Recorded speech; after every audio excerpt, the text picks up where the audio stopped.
It's the day after Bitcoin crashed below the key level of support that was at 25,000, and the bleeding in the crypto market continues. Is it almost done? Let's find out. As I take a look at the chart here, what I can see is what I would consider not to be a good sign. All right, and some people are going to have some mixed feelings about this, but let's go ahead and take a look at this together. As you can see on the 4-hour time frame, 1, 2, 3, 4, 5, 6, 7, 8 candles so far are red, and we're finally starting to see some slowing down of the sell-off. Now, don't get too excited, because as you can see here, we bounced up to about 24,000. Massive rejection wick here showed that people did not like this price. They did not think this was worth it. Lots of people taking profit, lots of people going short. Not a good sign. And same thing on this candle here. Now, obviously this candle hasn't closed, but if you look at its trajectory, having been up here already, now we're sitting down here. It's not looking very good. Now, what I want to do is show you the big picture. Let's back up to the daily time frame, guys, because what we need to keep in mind is key levels of support and what this could mean. All right, so we already entertained in our last video or our last stream yesterday the fact that Bitcoin could find support at this level here and possibly repeat what it did right here on this crash last May. Now, we were assuming that we could be on this dip right here, this little middle dip, the second bottom, which went a little bit below the first, and then have another curl, a triple bottom, and a takeoff. Now, I told you I didn't feel super confident in that, but I wanted to just outline the possibility. But at this time, guys, look at this daily candle here. It looks like that idea is pretty much out the window. So unless Bitcoin can do a hard recovery here by the end of the day, which there's only a couple hours left in, a hard recovery back above 25,300 here and close here and, you know, do a rejection wick and then do that bounce over the next couple weeks, it's not looking like that scenario is going to play out. All right, so that's not good. That's bad sign number one. If we go ahead and we just zoom out here, now we're just seeing, you know, the unlikeliness that we're going to come back up to these levels. This is not going to be a double bottom. This is just a fail of support. And look at the chart. Let me go ahead and hide the MAs here, and I'll even delete this because it's probably irrelevant now. If you look at the chart for what it is, where do you see the most obvious level of support next? Well, it's a little hard to find now, isn't it? But if you look really close, there's one level of support right here. All right. And you know what? That was actually the wrong drawing. I meant to do horizontal line. But if we just zoom in so that we can get this correct. All right. Level of support right about there. That looks good. And if you look at where we are right now on the daily time frame and compare it to that line, what you see is that we actually just did a perfect bounce off of that level of support. All right, so 22,000 and about $500 was the lower level of that support area, and we just had a bounce off of it. Now, as of this moment, this bounce is not that strong. All right, it's not very strong at all. And when you look at it from this perspective and go down to a lower time frame, you can see that things really do look bearish overall, because you get a small bounce here. There was still indecision, and then you're rejecting these prices right here. It looks like people are feeling bearish, not confident. There are not people buying up this dip. All right, and that's usually a bad sign when you're at a low level of support and people are not buying the dip. That means the dip may not be done dipping. All right, so you got to be careful. And then let's consider, what if this line does not hold? What is the next level of support? This is for those that are looking for good times to add more. You know, you're doing your DCA strategy, dollar cost averaging. You're not panicking, you're not selling, but you want to add more on the way down. And you want to know what are the best price targets to potentially look out for and add more at.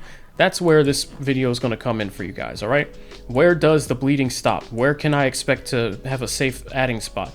Well, you can look here, and if we just say this 22,500 line fails, let's say that happens, the next obvious consolidation level, and just so you know, there's not a whole lot going back previous, the next obvious consolidation level is going to be right here at about 20,000. So let's draw that line out, and let's also talk about why. So first and foremost, you can see in this time frame, this was November to December of 2020. This was resistance at that point. And if you know anything about technical analysis, you know that on the way down, those levels become support. On the way up, they're resistance. So this was resistance before, but now we're on the top side on the way down. So this would function as a support level for us. All right, so that's going to be the first reason why this is a potential stopping point. Everybody's going to see that. Everyone's going to try and take a chance buying the bottom. But another reason is, if you just zoom out and you look at the whole big picture, you can see that from, this bull run when Bitcoin was $100 and it took off for the first time, where did it stop?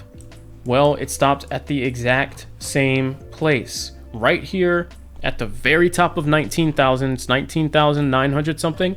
That's basically 20,000. A 20,000 resistance there, a 20,000 resistance here. That means you're going to have a strong 20,000 support here. A lot of people are going to think that that's the bottom.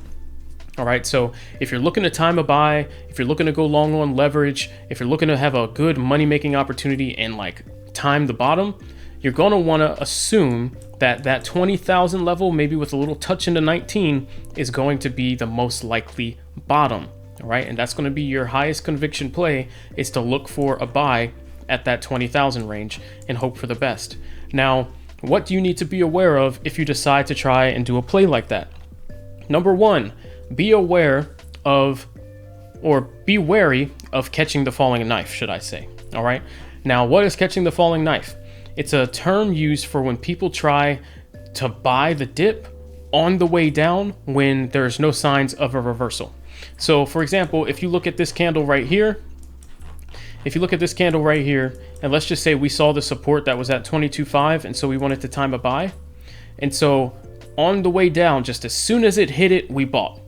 That is called catching the falling knife, because there's a chance that the price will not stop at support. If selling pressure is high enough, the selling will not necessarily stop, and your little support line just gets blown right through. All of a sudden you're in the red and you're panicking. You don't know what to do. It's much safer to just be patient. Maybe you'll lose out on a little bit of profit, but the smart thing to do is watch it hit support, right? Watch it hit support, wait for it to calm down, and you're going to want to look for signs of a reversal, signs of an uptrend, and then buy into that uptrend if it looks like it's holding support, if it tests it and it looks strong, all right? But avoid catching the falling knife. That is risky.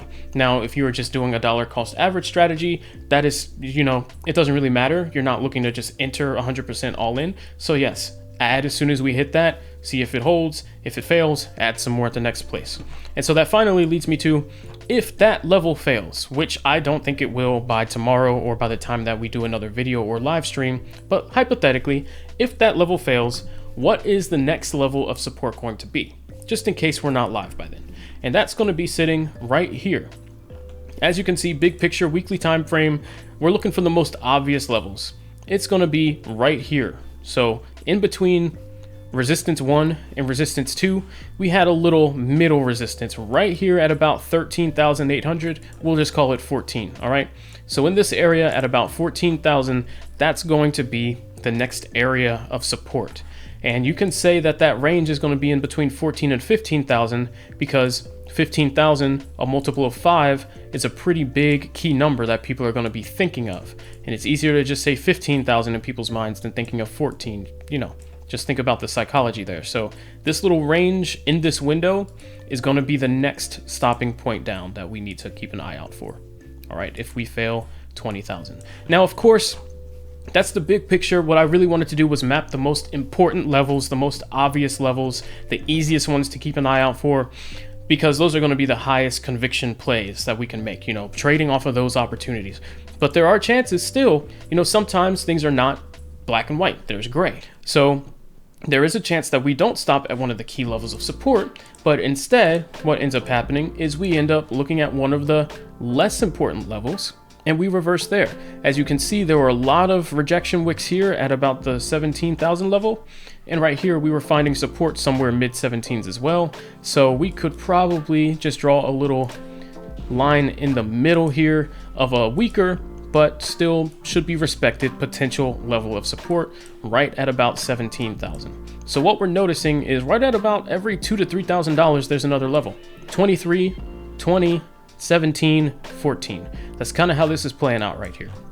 We'll keep an eye on it, We'll report back if anything significant happens. I'm definitely going to be keeping an eye on this 22,000 level. Like I said, the fact that we're coming down so fast is a little bit concerning, but just, you know, it's a key level of support, a strong level. If people aren't feeling super bearish, we might just pause here for a bit and then see a slow reversal back up. But again, I don't like the way that we're coming down so fast. I don't like the rejection wicks on the top of these candles. So in my opinion, there's a chance we will continue down probably to about 20,000, and then we'll see where we're at then. All right, guys, that's pretty much it for today. Thanks for watching. I'll catch you guys in the next one.